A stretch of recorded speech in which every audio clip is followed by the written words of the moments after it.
Is there a point now that you say to yourself, I have done this for so many years and I've done this so well. 2 6-man, we finished second twice. I think it's going to be a third one coming up. Yeah. You ever think, enough, let me start. I should be starting these games. No, I'm wired for the 6 man at this point in my career. I don't really think about what's not for me. I go out and I deal with what's in front of me. And me being a 6 man is kind of a role that it's a role that I've really embraced. I really love that moment of coming in the game and you kind of look at the fans, they like, well, here's this dude, you know, and especially with bringing Trez along for the ride, with us both having the historic year that we're having, it's no let-ups for teams when we come in the game, so we really embrace that. In 2009, you broke your jaw. Allen Iverson comes back to the Sixers. How much did that moment have an influence on you being here talking about this? It really today? cemented who I was going to be as a basketball player. You know, he comes back to the Sixers. I was a starter at the time. He comes back. He takes the starting spot. He has success starting. I have success coming off the bench.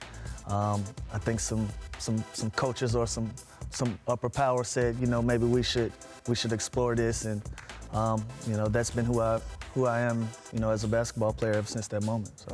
Speaking of success, you guys are the 7th seed right now. You're a half game behind the 6th spot. How have you guys been able to do this even after trading Tobias?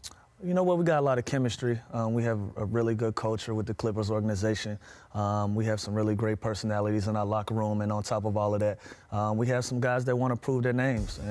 And Pat Beverly had a game the other night where he didn't score 0 points, and I thought he was the most important guy on the floor for us.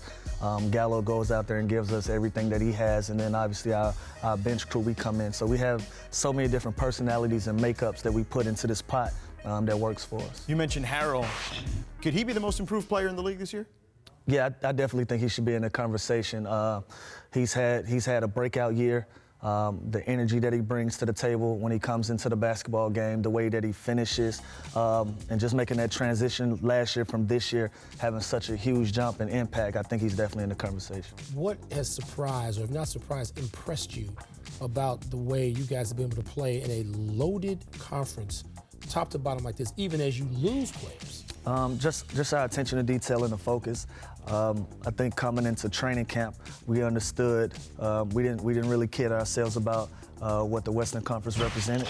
We knew that the odds were stacked against every team. It wasn't going to be a cakewalk for anybody. And so we came into training camp with that mindset, knowing that we probably were going to be one of those teams not talked about. We looked at the schedule. We recognized that we only had 3 national television games. And that kind of sparked us a little bit to go out and get it done. So.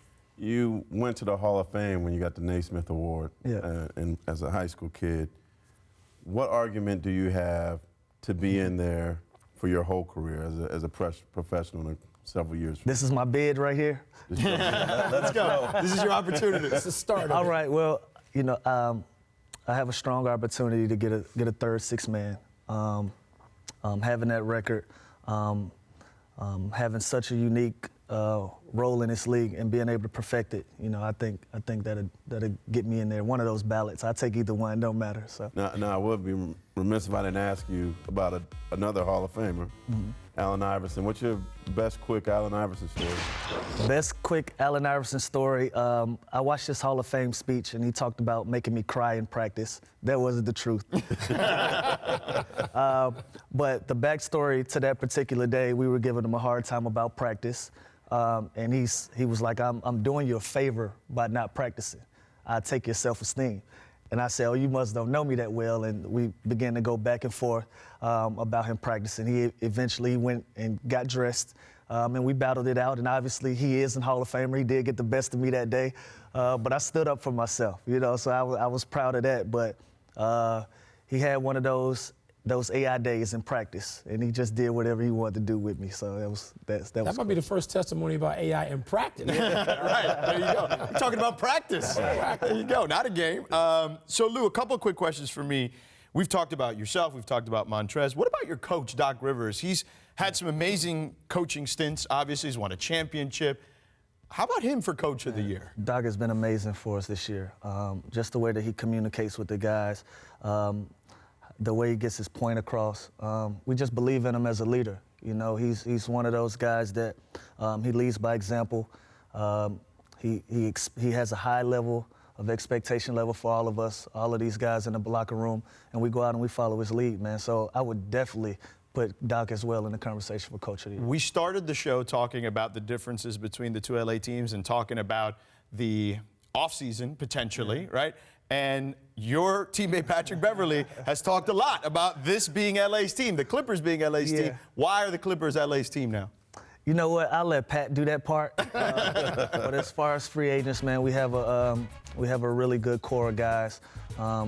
You know, we have an opportunity here to make the playoffs without a so-called big-name guy on our roster. So you add some more talent to that, we can do special things in LA. So if guys are watching, they have an opportunity to come and cement a legacy here with us.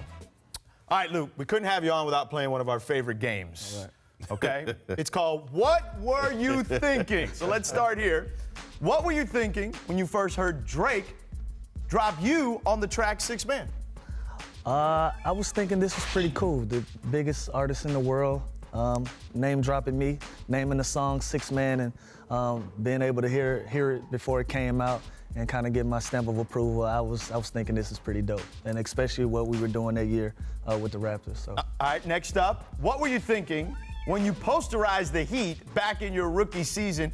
You blew by D Wade here, and then I believe you're dunking on Udonis Haslem. 2 Heat lifers there. Okay, let's check it out. Take me through it. Oh, got UD. Young legs. Can you do that now? You know what? Honestly, I think if we watch the tape, I might have missed 2 or 3 layups right before that. And so I just made up my mind I wasn't going for it anymore. Andre Iguodala's on that team, right? Oh yeah, Iggy. Man, I had a bunch of good groups in Philly, so we should have kept that group together. But spill milk. It is what it is, right? Yeah, Lou, thank you so much.